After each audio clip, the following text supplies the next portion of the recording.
understand the economy, you have to understand human nature. This podcast is powered by Acast. Welcome to this bonus episode of the Dave McWilliams podcast, the podcast that tries to make economics that little bit more comprehensible, a little bit more fluent, and a little bit more relevant. And this week we have a bonus episode brought to you by Now on the economics of movies. This should be a good one. But you are interested in movies. Well, do you know what? I'm not a movie. I'm interested in economics, and I can maybe do the economics of movies. Well, hey, but go on. This is dream stuff. This is revelation.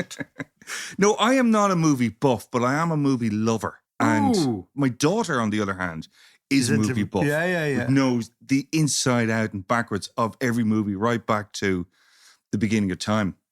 Almost. Well, actually, Mac, I'm looking forward to this one because, do you know what? Before we start, Tell us.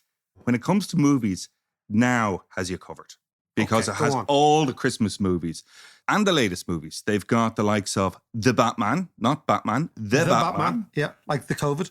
Like the COVID. I wonder is that DE Batman? DE COVID, exactly. Fantastic Beasts, The Secrets of Dumbledore. And if you're the TV series, they've got all the big stuff like Gangs of London and The House of the Dragon. And I've actually got stuck into The House of the Dragon because, you know, I've always loved fantasy stuff. You know me and the fantasy stuff. I wouldn't say that too loud in the podcast. Well, I'm actually a little embarrassed to say it, but I've watched the whole series in a single week. I binged my ass off. That's quite a binge. That is quite a binge. And as you know, Mac, in the run up to Christmas, I know.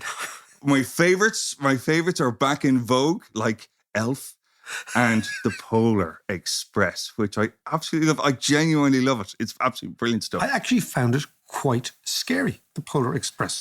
Do you know the CGI is so good? It has that kind of look about it. Actually. I remember watching it years ago with the kids and having this slightly ambivalent relationship with the characters. I thought, these the are Tom Hanks guy as well. Well, it had a sort of if you could imagine, you know, the Grapes of Wrath, Steinbeck, if you could imagine that America being portrayed to you, I mean, all the stories seem to have a sort of a slightly double-edged type characters in them. And I remember thinking to myself, this is quite fascinating for a children's movie. And as I stroked my beard at the time. and Cowering behind the couch. Exactly. Anyway, that's so good. So you're all, but listen, let's talk about the economics of movies, because this is one of the biggest industries. Yeah. It's one of those industries that you and I have been involved in personally. Yes, so we know what it's absolutely. like to be behind the camera and actually making the whole stuff, right? But also, you know, very, very few people, almost nobody has never come within the orbit of the movies, at the entertainment business in general. And what is fascinating is the way in which the economics of this has changed because technology has changed. Absolutely. People's behaviors have changed. People's, you know, this whole idea of, like, you know, if you had said to somebody 15 years ago, a home cinema kit, right?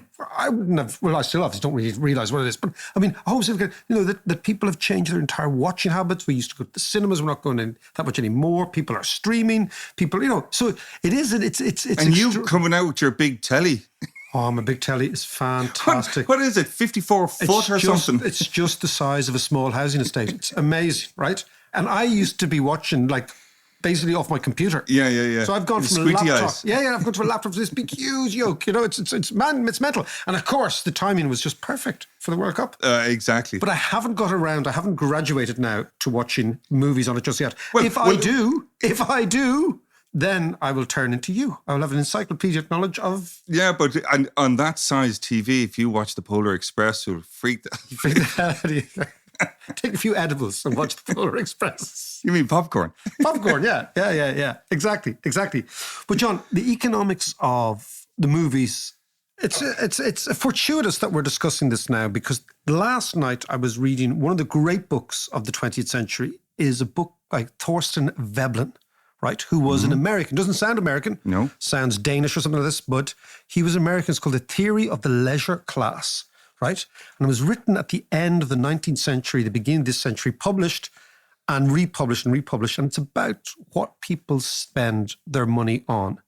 And when there's a leisured class, how they actually spend their money. Now, fascinatingly, entertainment has always been the opposite of the leisured class. Entertainment has always been for the masses, right? Yeah, yeah. That's what makes entertainment kick. And if you go back to the Romans and the Greeks, Okay, take me back, Mac, to the Greeks. to the history of entertainment and the economics of entertainment. We'll go back to the Greeks, right? Right. The Greeks had a god of entertainment called Dionysus. Yeah. Not to be confused with Bacchus, who was the god of partying and good times, right? Right. But Dionysus okay. was a little bit more cultured, right? Right. But amazingly, the last time I was in Berlin, John, I went to the Pergamon Museum. So Berlin has got this amazing thing called this amazing area of Berlin called the Museum Island. Now, you can be very, very skeptical about the fact how amazing ruins from ancient Greece and Turkey ended up in Germany. They've got Yes. the Elgin marbles in the UK. Yeah, right? yeah. Okay. But when you are in Berlin, there's an extraordinary museum called the Pergamon. And it's about a city called Pergamon, which existed in the Lydian Empire, John, just before the thing, right? And one of the fascinating things about those Greek cities was how central the theatre was to everything, how central entertainment was to the whole thing. And the Greeks used to recline a lot, which I quite like, I quite like that they'd recline a lot. But ultimately, entertainment was what kept these societies together. So they'd be working, they'd have money, they'd go out in the fields, they'd work, but they always came back to theatre, to comedy, and this was a huge part of their Good world. for them. Yeah. And it's also the same as the Romans. The Romans, the Romans, they're famous as bread and circuses. Yeah. So you have to, so basically the senatorial class in Rome, and then of course you had 2 or 3 other classes in between this, and then you had the plebeians, right? Yeah. Us, right? And we would have had there was a sort of a welfare state in Rome. People forget this, that they gave out free bread and circuses, gladiators, the whole thing. Yeah. And do you know about redheads in Rome, John, in the theatre? What, were there any? There were. The sign of a slave was a red wig, Okay. right? Because we were up Germanic. We were from up north, right? Yeah, yeah. So nobody from Rome had red hair. So if you were on the stage in the Roman theatre and if you arrived in with a red head, you were a slave. Like natural red or I suspect they were dyed mainly. right. But the idea was that these were The mark outsiders. of a slave, These people right. were outsiders. Yeah, these Right. people were slaves. These were not Romani. These were not citizens of Yeah. both the Roman Republic initially, before the cross of the Rubicon, or then Roman subjects of the emperor Right. after that. Okay, But if you think okay. about it, what is fascinating, right, is the Greeks and the Romans had amazing resources thrown at entertainment to keep everyone happy. Even the word orchestra Yeah. comes from orchestrae, which means to dance in classical Greek. Right. So okay. there's But all that's these, interesting. there's all Right. these things that we know, and it is amazing because do you also in comedy in Greece they used to give all the comedians a large glass of watered down wine, fortified wine, just watered down wine, and the reason was they wanted to get them a little bit pissed so they could actually act, so they didn't get nervous. Isn't it Yeah, amazing? just get right? the buzz on. They get Yeah, the buzz on, exactly. that's So completely But all understandable. Greek, all oratory and everything, right?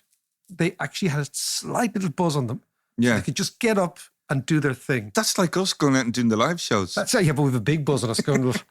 So that was the Greeks, and the Greeks were. So what I'm saying is, if you go, there are many people listening to this podcast who, if you say, "Oh, I'm going to Berlin," they say, "Oh, I'm going to Berghain," which is this very trendy sort Right. of Yeah. club where nobody can get in unless you have very strange sexual picadillos and wear only black, right?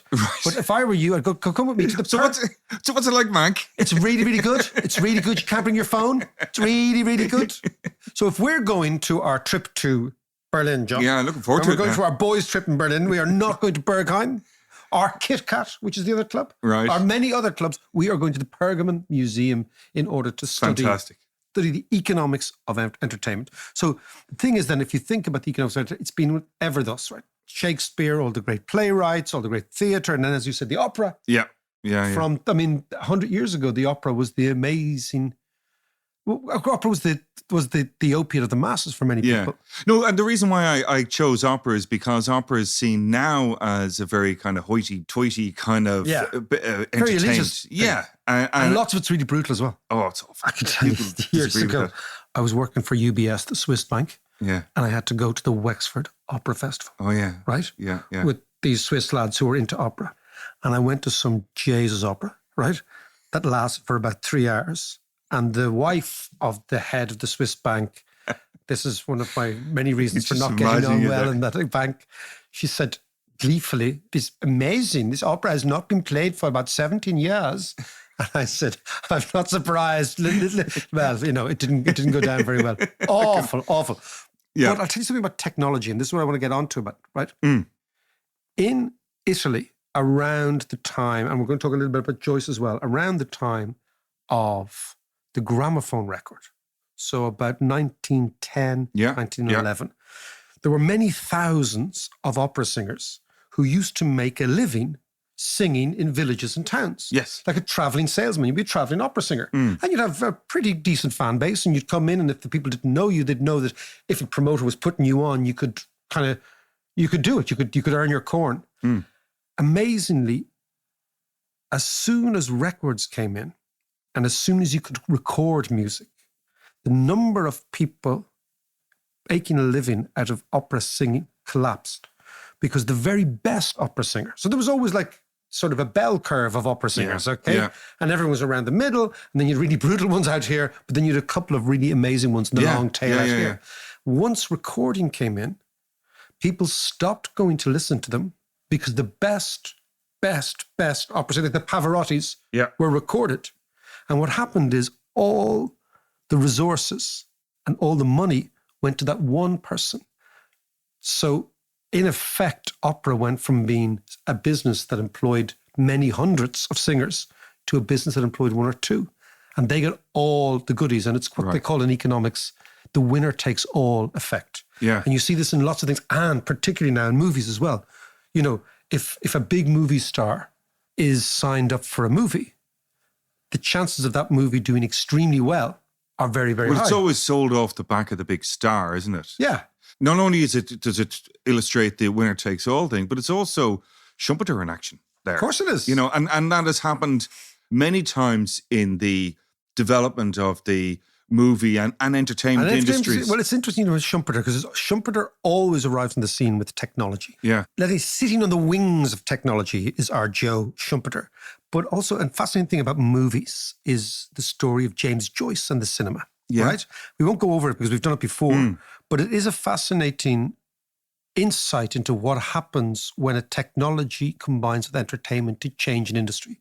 So prior to the cinema, and this is even before the talking cinema, but prior to the cinema, the most vibrant entertainment business was the theatre. Yeah. Which is why, and you've still got a few echoes of that. Like, for example, I was in the Olympia this week. So you still have those old theatres that were actually built at a time when there was a huge population going to the theatre to see live theatre. Yeah. Which is, again, has fallen off, not a cliff, but it's fallen off dramatically. And as you said, a bit like opera, some people would regard theatre now as being slightly more elitist. I don't think it should be, but it kind of is. Than mass market TV or mass market movies or whatever.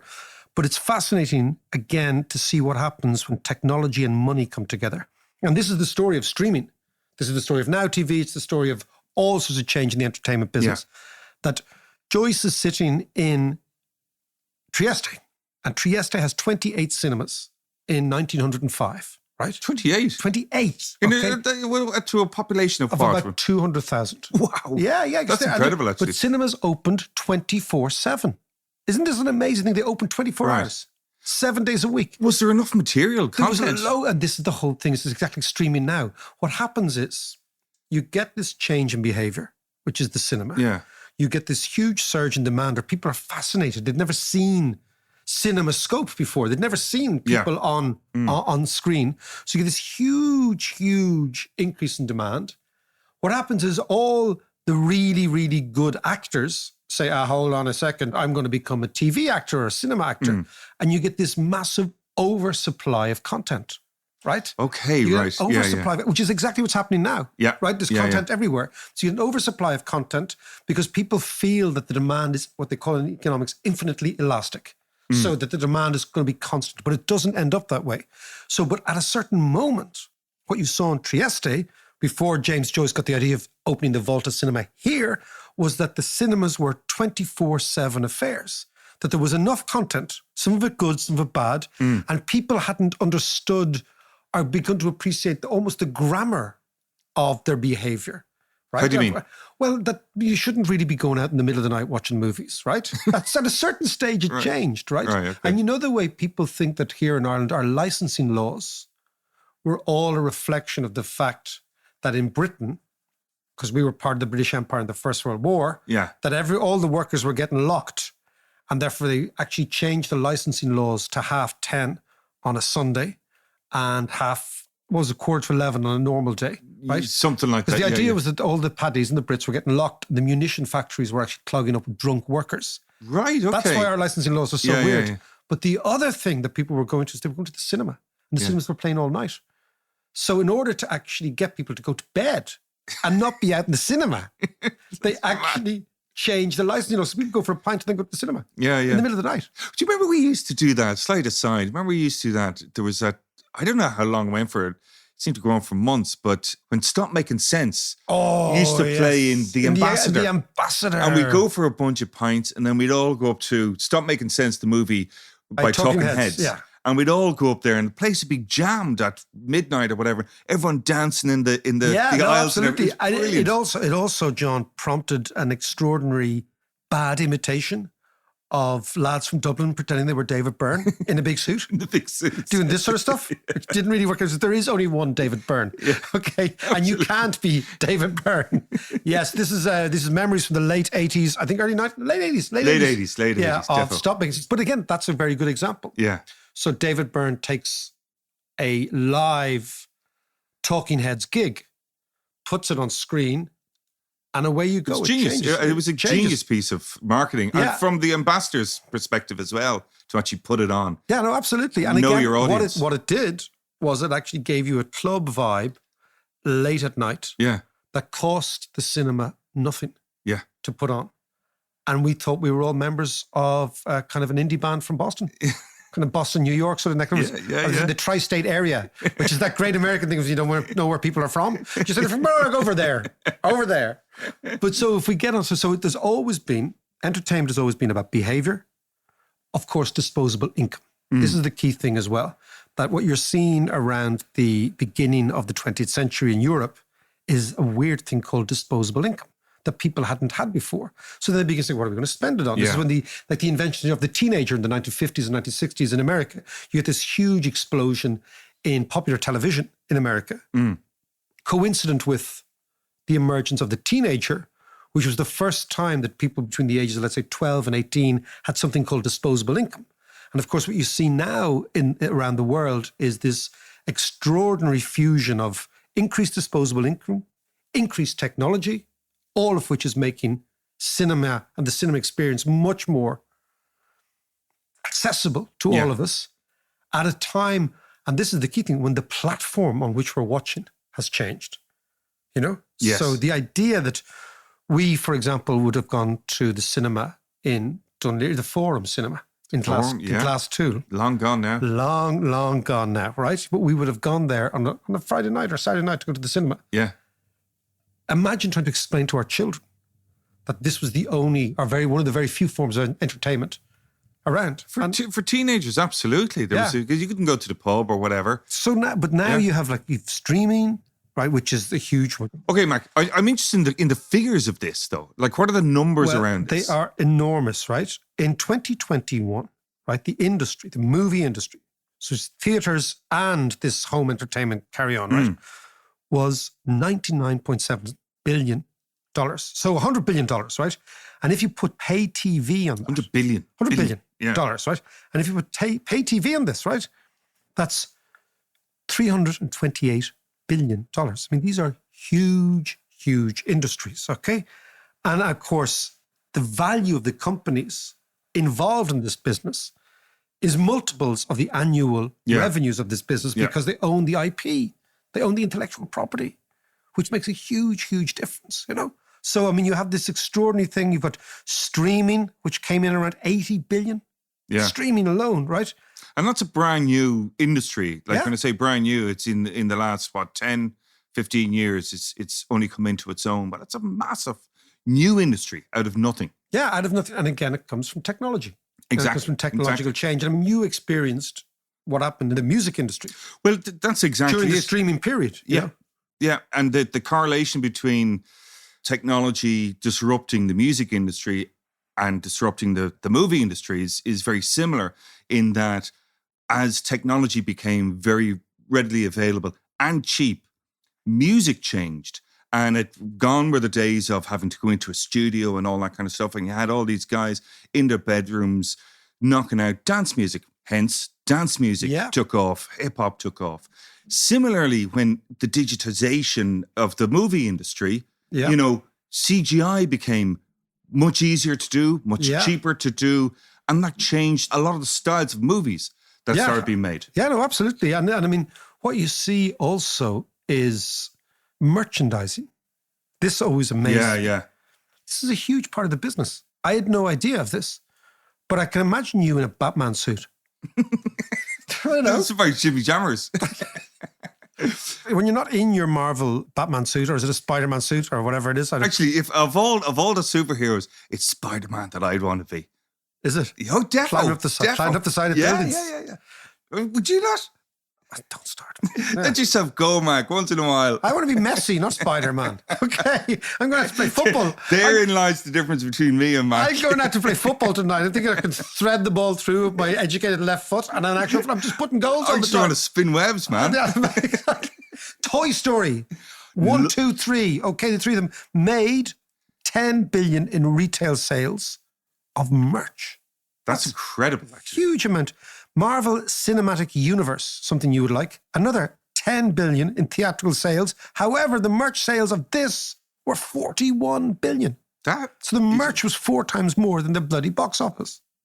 Do you know, just a little aside, I have to say the whole story of Marvel and Marvel Studios is incredible. It's a stroke of genius, I think.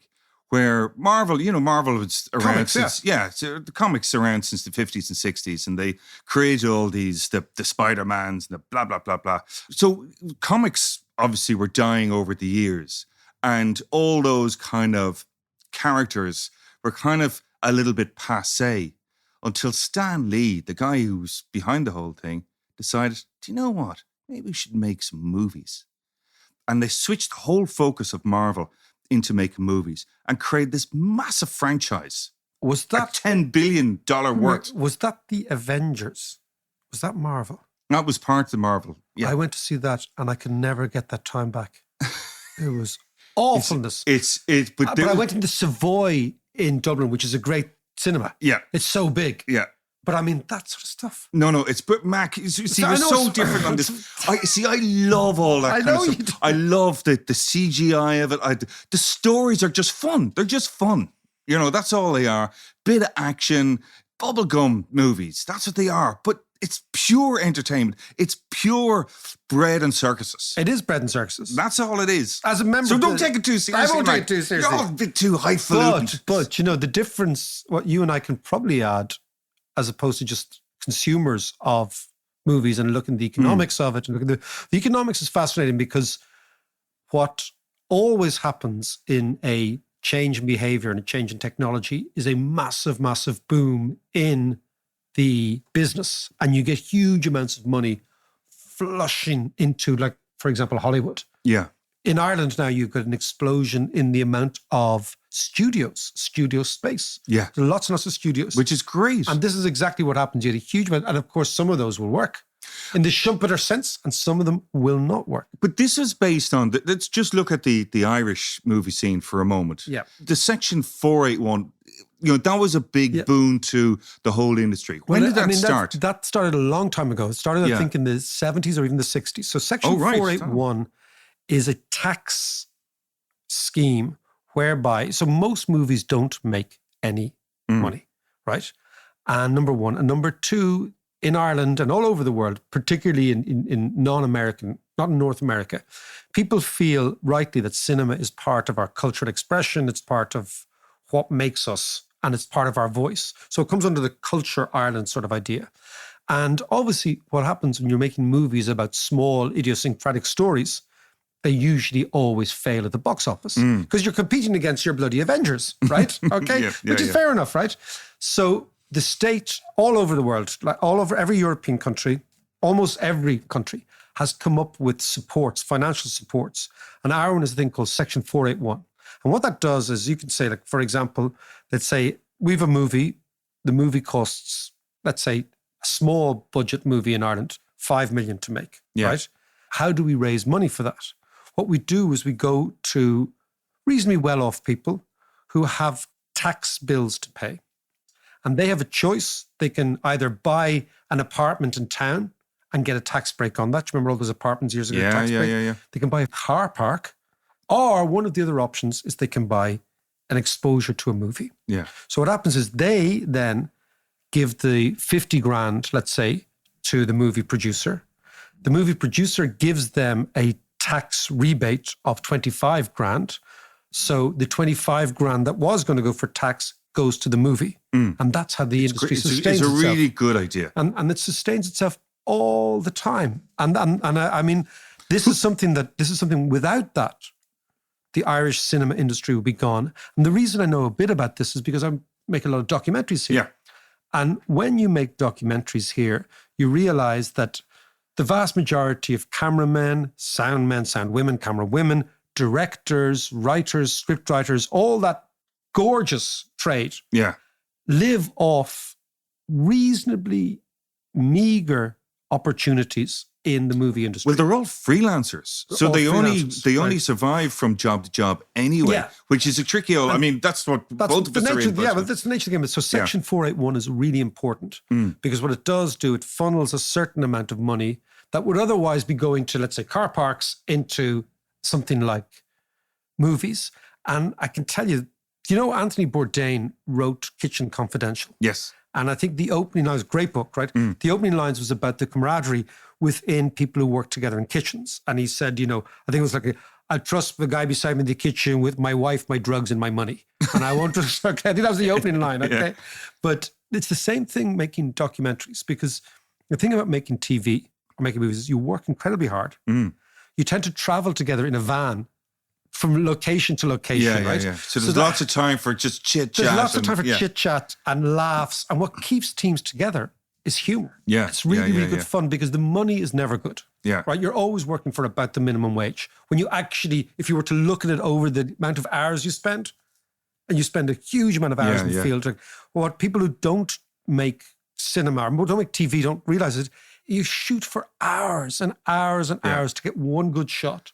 Or in my case, it's the presenter to do one good piece to camera. It's like, take 27, take 147, okay? But the vibe on a shoot with the right producer, the right teams, the right directors, the camera people, the right presenters can be amazing. I know. I've had the best fun doing. Yeah, absolutely. I can understand that. And I haven't done many shoots, but I've done a lot of the post-production stuff. So I did an awful lot of the soundtracks and worked with some pretty big people, which was a real privilege to do, like the likes of Michael Kamen, who unfortunately is dead now, but he's done some huge movies. Like he did all the Lethal Weapon movies, all the Die Hard movies. Yeah, they're really big. Yeah. Huge. I mean, Die Hard, will be coming around at Christmas again. Die Hard 17. But I did Last Action Hero with them, which was... that sounds good. Well, it was Arnold Schwarzenegger. Was it Schwarzenegger, was it? Yeah. And it was... And the interesting thing about that movie is one of the most expensive movies at its time, which was 1990, I think it was, 91, and it bombed completely. Did it bomb? How do I know the name of it then?